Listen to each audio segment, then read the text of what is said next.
আমার লগে সুমনের সাথে 8 বছরের সম্পর্ক। সুমন এই দোকানের ছেলে, মানে এই দোকান যারা করে এই ছেলের লগে আমার লগে 8 বছরের সম্পর্ক। তাই একসাথে স্কুলে পড়াশোনা করছি, একসাথে স্কুলে পড়াশোনার পরে আমি এসএসসি পরীক্ষা দিই 2020 সালে। ও আমার সাথে একসাথে পরীক্ষা দেয়। তারপর আমার মানে ফ্যামিলিগত সমস্যার কারণে আমরা চলে যাই চট্টগ্রামও ও আসা যাওয়া করতো, আমার নিয়ে হোটেলে রাখতো। এমন করতে করতে মানে ও আমার এমন ওষুধ খাওয়াইতো যা আমার ভবিষ্যতে মানে খারাপ হওয়ার কথা, ভালো কিছু হওয়ার মতো না। পরে এক সময় ও অসুস্থ মানে ওষুধ খাওয়ায়, তারপর আমি অসুস্থ হয়ে যাই। আমি 2 মাসে প্রেগনেন্ট হয়ে যাই। পরে আমি ওরে বলি যে ভাই দেখো আমি তো এখন প্রেগনেন্ট, এটা কি করা যায়? এমন মানে উড়ে আমি 2 বারই অসুস্থ হয়ে যাই। পরে আমি বলি ভাই আমি তো এখন অসুস্থ, তুমি কি করবো? পরে বলে যে এখন আমিও দূরে তুমিও দূরে, অন্তত তুমি আমার দ্বারে নেই, তা এটা কি করা যায়? আর তুমি সন্তান হইলে মানে কার পরিচয় দেবা? তো আমি এটা কেমন কথা, তুমি আসো না? তা আমি আসছি তো কি হয়েছে, তাই তুমি বাচ্চারা নষ্ট করে নাও, আমি টাকা পাঠিয়ে দিই। তো আমি আচ্ছা ঠিক আছে। তো ও টাকা পাঠিয়ে দিয়েছে, আমি সাধারণ ওষুধ খায় বাচ্চারা নষ্ট করে দিই। এমন করে মানে কন্টিনিউ যাইতো আইতো, আমার লগে শারীরিক সম্পর্ক করতো, নিয়ে হোটেলে রাখতো। এমন করে পরে আমি এই ফেব্রুয়ারি মাসে ও আমারে 10 তারিখে নিয়ে আসবে। আমি মানে চট্টগ্রামতে দেশে আইসা পড়তাম। পরে ও আমার দেশে নিয়ে আসছে 10 তারিখে। আইনে আমার বাবির বাসা উড়াইছে। আমার ফ্যামিলিগত সবাই চট্টগ্রাম তখন।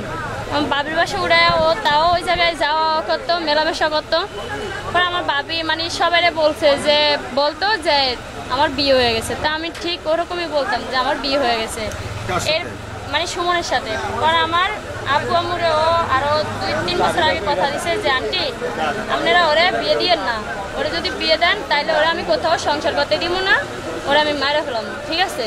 তেমন কইছে। পর ও আমার এই ফেব্রুয়ারি মাসে আনার পরে মানে যত কথাবার্তা যাই বলছি সব আমার ইমুতে ভয়েস আছে, মেসেজ আছে। তাই ওই দিন মানে এই কুরবানিদের পর ও আমার 17 তারিখে নিয়ে ঘুরতে যায়। গেল মাসে 17 তারিখ ঘুরতে যায়। আমি অনেকটা অ্যাক্সিডেন্ট হয়ে আমার নিয়ে আমার বাবির বাসায় উড়াইছে। উড়ে ওই জায়গায় ও একটা ছিল, সাইকেলটা দিনের 10টা বাজে উঠতে আইছে। আমার বলে যে কি করবা, এখনো তো আমি তোমার বিয়ে করি নাই, আর বাচ্চাটা তুমি আবারও নষ্ট করে নাও। আমি এটা কেমন করতে করতে 2টা বাচ্চা নষ্ট করছি, এখন এটাও করতাম। পরে বলে যে হ্যাঁ কি করবা। এমনকি ও আমার ওষুধও নিয়ে দিছে খাওয়ার জন্য। তা আমি আর ওষুধগুলো খাই নাই, ওষুধগুলো ওর বড় বাইরে আইনা দিছি। আমি চাই যে ছেলেটা আমার বিয়ে করবো। আমি আসছি এই জায়গায় 1 ঘন্টা হবে। আমি এখানে চাই যতক্ষণ পর্যন্ত ওরা সমাধান না দেয়, যতক্ষণ পর্যন্ত ওরা বিয়ে না করায়, অতক্ষণ পর্যন্ত আমি এই জায়গা থেকে যাবো। বিয়ে না করাইলে আমি বিষ খেয়ে মরে অগরে ফাঁসাই দিব। আমি পড়ালেখা করছি, ও আমার পড়াশোনা করতে দেয় নাই। আর প্রেম করছে 8 বছর ধরে স্কুল অবস্থা। এখন ওরা সুমনের আব্বু কোনো মতে মান্য নিতে চায় না। আমরা আপসে মানি অনেক চেষ্টা করছি, বিচারও বইছে আরও 3 দিন আগে, হ্যাঁ মানে না। এখন আজকে বইছে, হ্যাঁ কোনো মানামানি হয় নাই। তারপরে বাধ্যতামূলক হয়ে আমরা দোকানে আসছি।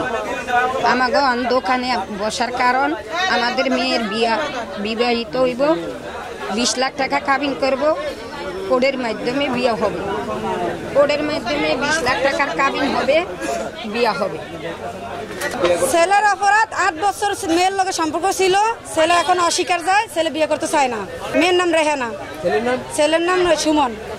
এখানে আইসে ছেলে অস্বীকার গেছে, তারপরে ওর নাম্বার যা ছিল সব ব্লক করে দিছে। ছেলে তো এই মেয়ের দোকান দেখাইছে, আবার দোকান এনে রাখছে। এখন মেয়ে দোকান চিনে, দোকানই আছে। আর ছেলে যদি পারে আয়া মেয়ের দোকান টেনে নিব, যে এইভাবে হোক একটা সমাধান দিব।